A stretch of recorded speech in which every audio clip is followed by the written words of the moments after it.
Yeah, good good morning everyone. And my name is Ruth once again. We are going to talk about a theme called coming out of the crowd. Come out of the crowd. What makes you unique from the other person? Biblically, spiritually, physically, economically. What makes you different from others? What is coming out of the crowd is a phase that urges individuals to break free from conformity, embrace their uniqueness, and pursue their aspirations with courage and determination. It encourages stepping out of the ordinary, taking risks, and making a positive impact in the world. It symbolizes the call to stand out, to be true to oneself, and to thrive for personal growth, success, and fulfillment. What do I understand in brief is that assuming you're a child in a family of siblings, like you're having 10 siblings at home, what makes you unique from your other siblings? For example, you might be the third born, but being the third born, every time you cook food, everyone will know this food was cooked by Ruth. So by doing, the style of way you're cooking your food will make you come out of the entire crowd of your other siblings who do not know how to cook. That is one example. Still on the same, looking at a family unit, you might be very many at home, but you're this one person who is so naughty, very stubborn. So by so doing, you will be highlighted as a very stubborn kid. So that is another example of being unique. But now I'm looking at someone being unique in each and everything that you're doing. If you say that I'm an accountant, are you unique? If you say that I am an engineer, a state engineer, are you unique? Does what you do reflect your uniqueness? So briefly, that is what we call coming out of the crowd. We shall look at savings, building a foundation. Now, biblically, it is good to save. And some of the verses that I looked at are Luke 14:28. Suppose one of you wants to build a tower. Won't you first sit down and estimate the cost to see if you have enough money to complete it? Just coming back to the real life of an individual. At times you want to buy a car, but before you buy a car, you will sit down and ask yourself, what is my budget? How much do I have to buy a given car? For example, someone will say, I want to buy a Mercedes Benz. How much is a Mercedes Benz? What does it take for me to have that Mercedes Benz? It means you have to save some money if you're not coming from a very good background.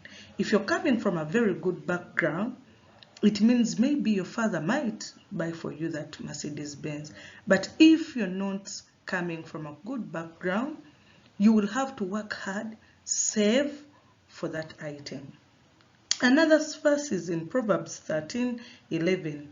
Dishonest money dwelleth away, but whoever gathers money little by little makes it grow. So if you save your money slowly by slowly, at the end of the day, you will find that your money has grown. Why then should people save their money? Saving helps us in financial security. It helps us in future goals. We have seen people saying that in my future is you save for your future, because you cannot get your money, like you want 10 millions Ugandan shillings. on Thursday, then you get that money right then on Thursday. But you can save little by little, then you get the 10 million. It helps in discipline and self-control. Like if you persistently save your money, for example, you can say, I have cash rounds with the ladies in the village, or my workmates, or my age mates. So it is putting in you values of self-control, financial independence. Not every time that you have problems, you run to mommy, daddy, cousin, relative, friend. You have to have that financial independence in mind in your life. Wealth building. You can only build your wealth at times through saving. Of course, other means are there, but in most cases, people who have come from a very not good background, this is the method in which one saves and grows their empire. Giving back.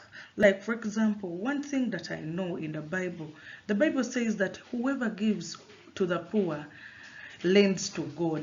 So by giving to the poor, you're lending to God. And we're also looking at start small. Because you want to build an empire, you will not start by building the 10 billion house. You will start by saving little by little so that you can be able to start.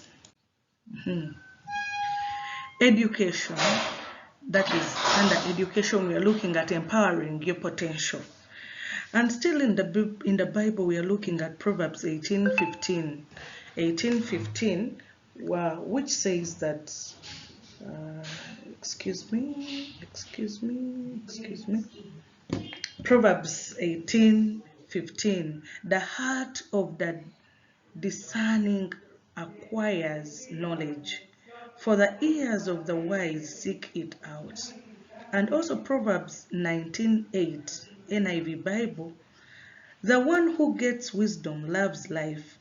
The one who cherishes understanding will soon prosper.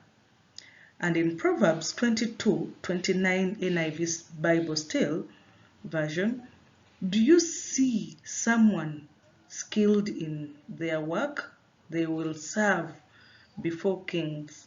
They will not serve before officials of low rank. And Daniel 1:17, NIV Bible, to those 4 young men God gave knowledge and understanding of all kinds of literature and learning. And Daniel could understand visions and dreams of all kinds. Ecclesiastes 7:12. Wisdom is a shelter, as money is a shelter. But the advantage of knowledge is this: wisdom preserves those who have it. So the importance of getting educational goals, is that you will have wisdom. And for you to have wisdom, knowledge, and understanding on any subject matter, it helps you to grow physically, spiritually, emotionally, and also if you're working, you will have greater understanding of any aspects in your work environment. We look at personal finance, maintaining your resources. Now, how do you maintain your resources? We looked at you saving your money, starting little by little. So that is the first step that you're looking at. Every time you get money, save a little bit of your money. Budget and track your expenses. For example, at a home setting, we are looking at someone earning 500,000. You have your wife, you have your children.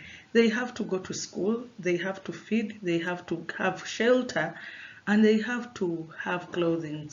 So if you're not budgeting and tracking your expenses, you may overstate your expenses or understate your expenses. Now also you have to know the difference between what is a need and what is a want.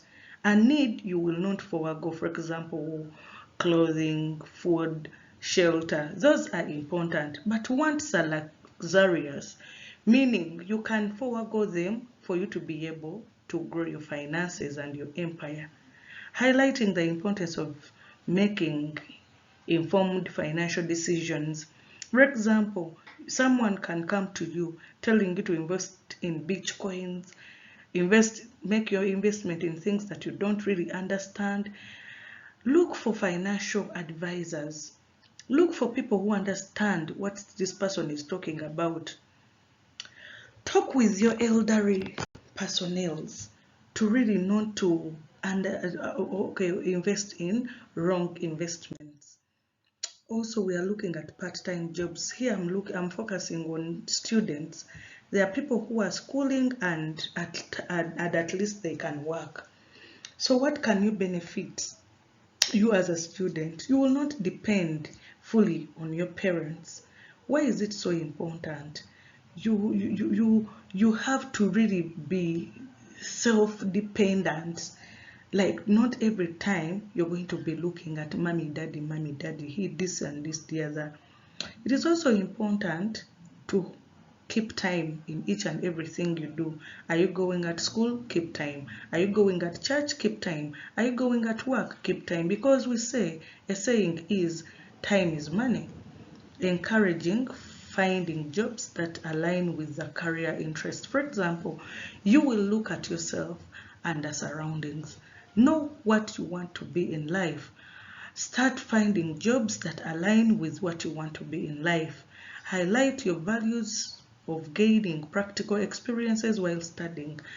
If you're in school, ensure that you learn what you want to be in life so that you can achieve what you want to be in a short period of time. Discuss the importance of setting career goals earlier on. Okay, before you say that I want to be a doctor, set your goals aside. Ensure that you explore your career path. Emphasize the value of seeking guidance from mentors and career counselors. Highlight the role of faith and prayer in decision making. Thank you so much. We shall continue discussing on this topic, but the most important is you coming out of the crowd. Do things that are unique. Be unique in each and everything you do. Catchword time management. Keep time in everything you do so that even when you're talking about yourself, you know that at least with time management you are. Yeah. Thank you so much for listening to me. I remain as Ruth, and I hope to share more and more. Thank you so much.